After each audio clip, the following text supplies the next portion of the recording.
Juana Zurduy, flor del Alto Perú, no hay otro campo. Cuando hablamos de ganancias al destete, uno habla de la mayor ganancia posible, pero siempre y cuando la vaca sea fértil y eficiente, porque se tiene que preñar lo antes posible. Si es una vaca que por ahí da demasiada leche y se atrasa en preñarse, esa vaca no me sirve, o no nos sirve al sistema productivo.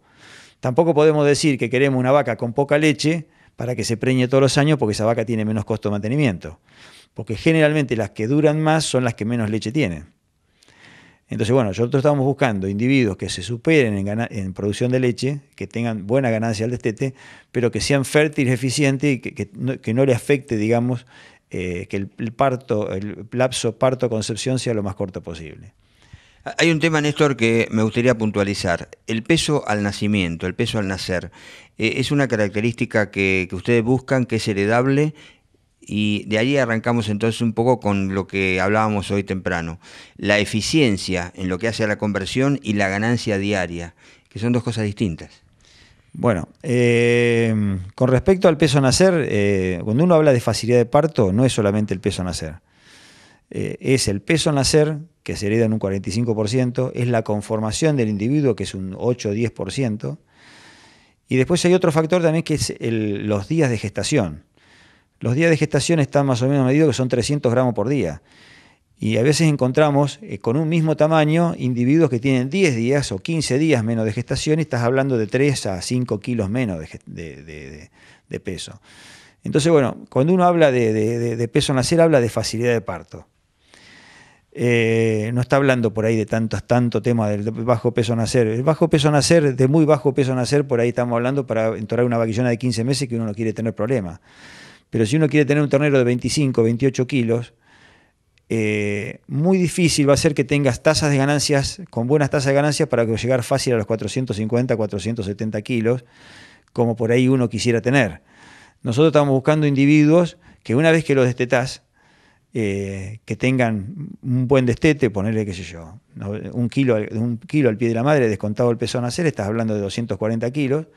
Hemos tenido individuos hasta de 270 kilos, siendo vacas eficientes y fértiles, que estamos hablando de 1,1 kg más o menos, no como por ahí los americanos, que están hablando de 1,5 kg de ganancia diaria.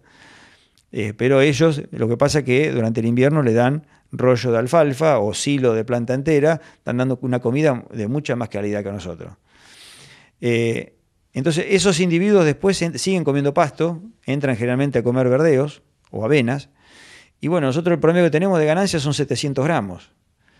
Y realmente yo lo que busco es superar eso, estar en 900 gramos, 950 gramos. Bueno, esos individuos son uno de los puntos que importante para rescatar, porque yo tengo un puente verde que, en vez de sembrar soja de segunda, sembré un raigrazo, una avena. Yo quiero estar superando esos 700 gramos. Y realmente se encuentran individuos con tasas de crecimiento importantes en verdeos.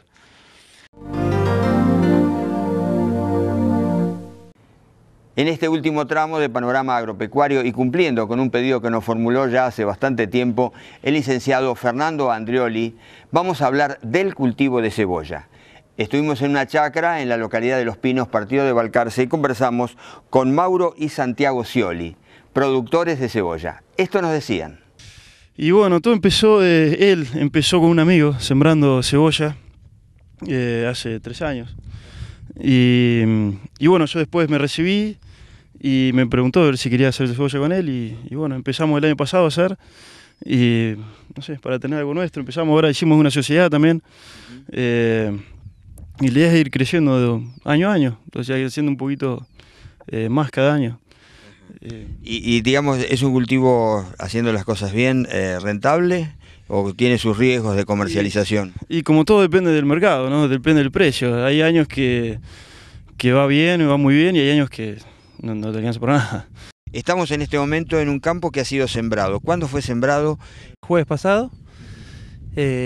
Necesitó 3 discos. ¿Qué tipo de sembradora especial para la siembra de cebolla? Contratamos un sembrador. En este caso hicimos 3,5 hectáreas. Y digamos, fertilización, la variedad de cebolla que utilizaron. Sí, la variedad que usamos es Val 14, ¿La misma siempre, las 3 hectáreas? Sí, sí. Este año también estamos probando una variedad nueva, que es una variedad chilena, pico de oro. Nueva para nosotros. Nueva para nosotros, que está dando buenos resultados también. En Mauro muchas veces se habla de, bueno, de las chacras orgánicas o agricultura orgánica. Desde ya que ustedes están haciendo agricultura o por lo menos este tipo de huertas en gran escala, ¿qué tipo de fertilizantes utilizan a la siembra y cuáles serían las dosis? Bueno, a la siembra usamos 140 kilos de fosfato diamónico. Es el único fertilizante que pusimos y ahora después en 4 hojas empezamos a aplicar urea a 100 kilos por hectárea, más o menos cada 2-3 semanas, 3 veces. En total son 300 kilos por hectárea. Respecto al control de malezas, que yo creo que debe ser un punto importante. Y bueno, el año pasado fue el problema que más tuvimos con las malezas. Yo por eso me puse en contacto con Carlos Becker para que nos asesore un poco. Acá las opciones que tenés es tratamiento con herbicidas, ya de chiquita la maleza para que no crezca y después no te cueste tanto controlarla. Y si no, la otra opción es o la carpida o el escardillo. ¿Carpida a mano? Carpida a mano, sí. El problema es bueno, que es más lento y ya la carpida se usa como última herramienta. Yo te di mi corazón, vos el tuyo me entregaste. La superficie total plantada de cebolla en el mundo asciende a más de 2 millones de hectáreas, produciéndose 32 millones y medio de toneladas. Fuera de Europa, países como China están incrementando su producción. En América, los principales países productores son México, Ecuador, Jamaica y Paraguay. En Argentina se cultivan anualmente alrededor de 20.000 hectáreas, que representan una producción de 450.000 toneladas. Esta superficie incluye cebollas de días cortos, intermedios y largos, así como las destinadas al consumo en fresco y a la industria. Tanto el área sembrada como los rendimientos muestran una tendencia creciente, motivada por el aumento de las exportaciones. Seguí guitarra, seguí como yo llorando, compañera hasta la muerte, sígueme alma consolando.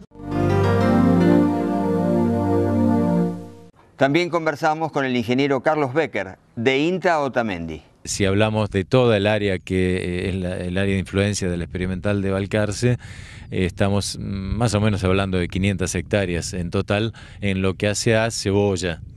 En lo que hace ajo es bastante menos, estaremos en 100 hectáreas y el resto de los cultivos son muy pocas hectáreas que se van haciendo.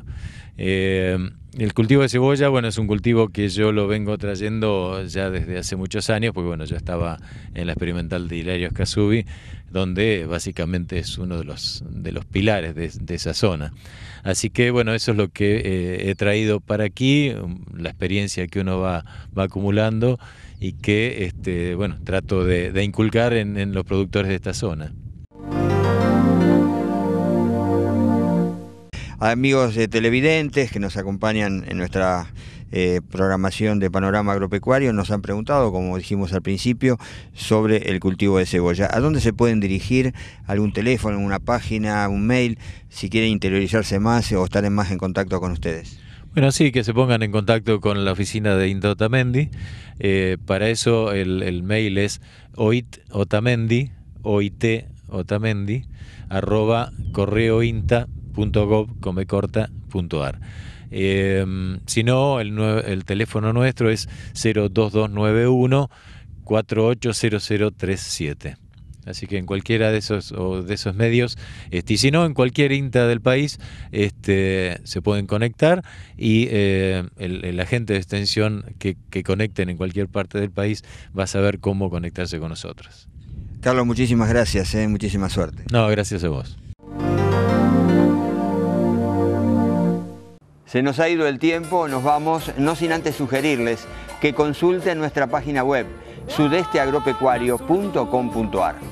Muchísimas gracias por su atención, nos reencontramos la próxima semana con más Panorama Agropecuario. Muchas gracias. Que tú oigo tu voz más allá de Jujuy y tu galope audaz.